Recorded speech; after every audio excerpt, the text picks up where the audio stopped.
Environment గురించి మనం చెప్పగలుగుతాం, వాళ్ళు ఆలోచించగలుగుతారు. అలాంటి వ్యక్తులు ఉన్నారు కాబట్టి ఈరోజు ఈ కార్యక్రమాన్ని వారం రోజుల పాటు వారోత్సవాలుగా జరుపుతున్నారు.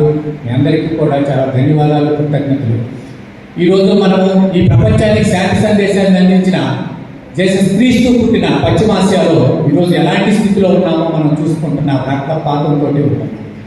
సో ఇక్కడ మనము ఎన్విరాన్మెంట్ గురించి చూస్తే మన క్రీస్తు పూర్వం కౌటిల్యుడి అర్థశాస్త్రంలో రాస్తాడు, ఒక రాజ్యం యొక్క సుస్థిరత ఆ రాజ్యంలోని వాతావరణం మీద ఆధారపడి ఉంటుంది అని.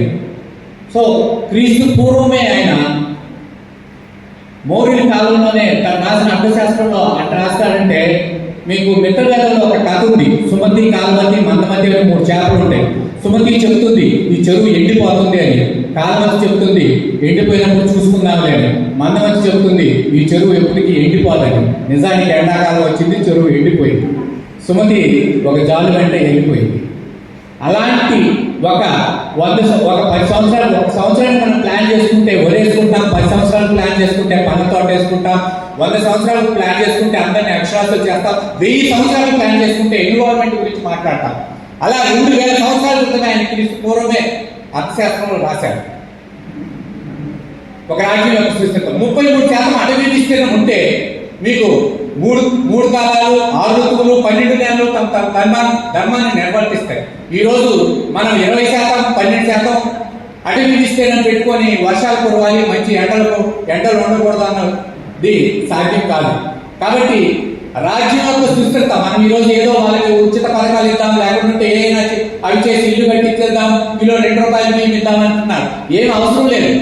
వాతావరణాన్ని అంటే క్లైమేట్ మనం సరిగ్గా ఉంచినట్లయితే, వాతావరణాన్ని మనం ఉంచినట్లయితే అందరికీ అన్ని ప్రకృతే మనకి ఇస్తుంది. కాబట్టి ఈ విషయాన్ని మనం గ్రహించలేకపోవడం మూలంగానే మనం ఇంకా సుఖవంతంగా, సౌకర్యవంతంగా ఉంచడం కోసం, మనం మంచిగా బ్రతకడం కోసం, మనం ఆనందంగా జీవించడం కోసం మనకన్నా పూర్వీకులు అనేక విధాలుగా మనం ప్రయత్నం చేసి ఈ శూన్యంలో ఏ వస్తువును మనం సృష్టించలేదు. అన్నీ కూడా ప్రకృతిలో దొరికే వాటిని మనం ఉపయోగించి వాటి ద్వారా మనము వస్తువులుగా, వాటిని సౌకర్యాలుగా మార్చుకొని ఈరోజు జీవిస్తున్నాం. కాబట్టి మనము ఈరోజు మంచి అనుకున్నది రేపు చెడు అవుతుంది. ఈరోజు మనం ఈ స్థితిలో ఉండడానికి, ఇంత సౌకర్యవంతంగా ఉండడానికి, ఇంత ఆహ్లాదకరంగా ఉండడానికి, ఆరోగ్యకరంగా ఉండడానికి మనకన్నా ముందు తరాల వాళ్ళు తమ కుటుంబాలని, వ్యక్తిగత జీవితాలని, వాటన్నిటిని కూడా త్యాగం చేశారు. అయితే వాళ్ళు అనుకున్నది కాబట్టి, ఇక్కడ జరుగుతున్నది కాబట్టి, వాళ్ళు ఆశించిన విధంగా ఈరోజు లేదు. ఈ భూగోళానికి 450 కోట్ల సంవత్సరాల చరిత్ర ఉంది. మనకు 1 లక్ష సంవత్సరాల చరిత్ర ఉంది మనిషికి. ఈ భూమి మీద 84 లక్షల జీవరాశులు జీవిస్తున్నాయి. కానీ మనకున్న తెలివితేటలతో కానీ, మనకున్న అవకాశాలతో కానీ, మనకున్న జ్ఞానంతో కానీ ఈ 84 లక్షల జీవరాశులను కూడా, వాటన్నిటి సౌకర్యాలు కూడా మనమే వినియోగించుకొని ఈ భూగోళం మీద ఏ రాజ్యాంగం మనకు రాసివ్వలేదు. మనం అన్ని 84 లక్షల జీవరాశులు ఎలా జీవిస్తామో మనం కూడా అలానే జీవించాలి. కానీ మనం అలా జీవించట్లేదు. అన్ని సౌకర్యాలను అన్నిటినీ మనం ఉపయోగించుకొని కూడా ఈ రోజు కూడా మనం ఇంకా ఏడుస్తూ, దుఃఖంగా, కష్టాలతోటి, కన్నీళ్లతోటి, అనేక రకమైన అనారోగ్య బాధలతోటి మనం జీవిస్తున్నాం.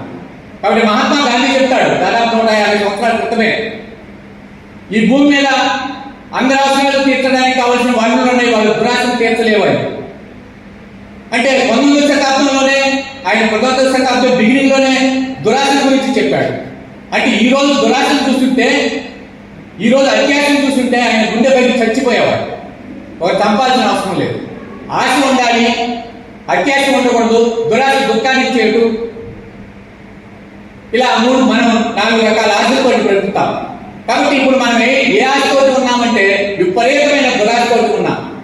మనకు దుఃఖం తప్ప మనకు సంతోషం, ఆనందం కలదు. హ్యాపీ ఇండెక్స్ లో ఇండియా 134వ స్థానంలో ఉంది. అంటే హరిత విప్లవం సాధించిన తర్వాత, పాల విప్లవం సాధించిన తర్వాత, నీళ్ళ విప్లవం సాధించిన తర్వాత, పారిశ్రామిక విప్లవం సాధించిన తర్వాత, ఇన్ఫర్మేషన్ టెక్నాలజీ తీసుకొచ్చిన తర్వాత, ఇన్ని అవకాశాలు మనం వినియోగించుకున్న తర్వాత కూడా ఎందుకు ఇంకా దుఃఖపడుతున్నారు, ఎందుకు ఉపయోగపడుతున్నారు?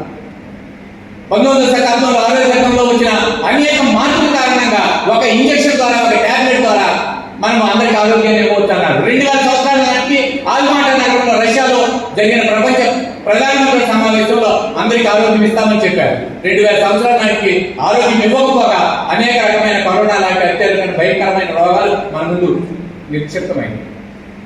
కాబట్టి ఇప్పుడు ఏం చెప్పాము? ఇప్పుడు ఏం చెప్తున్నారు ప్రధానమంత్రులందరూ? 5 స్టార్ హాస్పిటల్స్ లోనూ లేకుంటే డాక్టర్ చేతుల్లోనే ఆరోగ్యం లేదు, మీ చేతుల్లోనే, మన చేతుల్లోనే ఆరోగ్యం ఉంది, మన ఆరోగ్యం మన చేతుల్లోనే ఉంది. మనం పీల్చే గాలి, మనం తినే తిండి, మనం కట్టుకున్న వస్త్రాలు, మన చుట్టూ ఉన్న పరిసరాలు, మనం తాగే నీరు, వీటన్నిటి ద్వారానే మన ఆరోగ్యం వస్తుందన్న విషయాలు చెప్తారు. అవి వచ్చిన తర్వాతే స్వచ్ఛ భారత్ లాంటి కార్యక్రమాలు మనం ముందుకు వచ్చింది. ప్రభుత్వం చేయాలని ప్రయత్నం చేసింది అనేక రకాలుగా. కాబట్టి ఇవన్నీ చూసిన తర్వాత, ఇవన్నీ పరిశీలించిన తర్వాత మనము బ్యాక్ టు నేచర్, మనం మళ్ళీ ప్రకృతి వైపు మళ్ళాల్సిన అవసరం ఉంది. అందుకే కార్యక్రమాలన్నింటినీ కూడా మళ్ళీ మార్చుకోవడానికి మన హ్యాబిట్స్, మన అలవాట్లు, మన అభివృద్ధులు, మన జీవన విధానం మొత్తం టోటల్ గా మనిషి జీవన విధానమే ప్రకృతికి అనుసంధానం చేసే విధంగా చేయడం కోసమే ఈ సస్టైనబుల్ డెవలప్మెంట్ అనేది కాన్సెప్ట్ నేను 2015లో తీసుకొచ్చాను. కాబట్టి ఇప్పుడు ప్రకృతిని ఉపయోగించుకొని ఇష్టం వచ్చినట్టుగా విచక్షణ రహితంగా వాడుకుంటూ వాటి ద్వారా మనం జీవితం కొనసాగిద్దామంటే వీలవదు. తిన్నాము అప్పు తెచ్చుకొని తిన్నాము, అప్పు ఎట్లా తీద్దామంటే తిని వెళ్ళిపోదాం అన్నట్టు ఏ గురుగ్రామం లాగా ఒక గ్రామం ఇక్కడ లేదు. 800 కోట్ల జనాభాకి ఇక ఇదే నివాసయోగ్యమైన భూగోళం. కాబట్టి దీన్ని నాశనం చేసిన వ్యక్తులుగా, దీన్ని విచక్షణ రహితంగా వాడుకున్న వ్యక్తులుగా దీన్ని బాగు చేయాల్సిన బాధ్యత కూడా ఈ మానవాళి మీదే ఉంది. ఈ రోజు ఈ భూమి మీద మనకెంత హక్కు ఉందో మిగిలిన జీవరాశులు కూడా అంతే హక్కు ఉంది. మనకు తెలివి ఉందని, మాటలు ఉన్నాయని, మనం బుద్ధిమంతులు అని మిగిలిన వాటిని చంపేయడం కాదు. ఇప్పుడు మన యాటిట్యూడ్ లో మార్చుకోవాల్సింది చంపడం హీరోయిజం కాదు, సంరక్షించడం హీరోయిజం అనేది మనం నేర్చుకోవాలి. ఈ రోజు కూడా మన ఆలోచన దృక్పథంలో ఒక హీరో, ఒక విలన్ని కొడితే మనం చప్పట్లు కొడతాం. ఆది మానవుడు పులిని చంపి పులిగోరు మెళ్ళ వేసుకున్న దేవాడిని ఆ గుర్రం మీద ఎక్కించి ఊరేగించాం. అది ఆది మానవుడు జీవించిన విధానం. ఆ రోజు చంపింది పులిని, ఈ రోజు మనిషినే చంపుతున్నాడు. తన మాటల ద్వారా, తన చేతుల ద్వారా, తనకున్న ఆయుధాల ద్వారా, తనకున్న అనేక పరికరాల ద్వారా, డబ్బు ద్వారా మానసికంగా చంపుతున్నాడు, శారీరకంగా చంపుతున్నాడు, అనేక రకాలుగా చంపుతున్నాడు. ఈ చంపడం అనేది మనం ఆ రోజు నుంచి ఆ రోజు మార్చి ఉంటే మళ్ళా ఈ రోజు మనం చంపడం హీరోయిజం అయ్యే వాళ్ళం కాదు.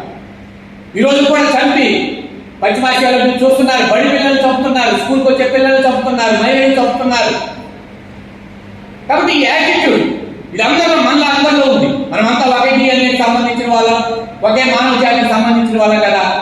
ఒక్కొక్కరు ఒక్కొక్క రకంగా తనకున్న డబ్బు ద్వారా ఒకరు హింసిస్తుంటారు, ఒకరు తన ఆధిపత్యాన్ని చలాయిస్తుంటారు, తమ మాటల ద్వారా, తన తెలివి ద్వారా ఇంకొకరి తెలివి లేని వాళ్ళని హింసిస్తుంటారు, రకరకాలుగా హింసిస్తూ ఉంటారు. హింసించడం అనేది హీరోయిజం కాదు, సంరక్షించడం అనేది హీరోయిజం అనేది మనం ఆలోచనలో పెట్టుకోవాల్సిన అవసరం ఉంది.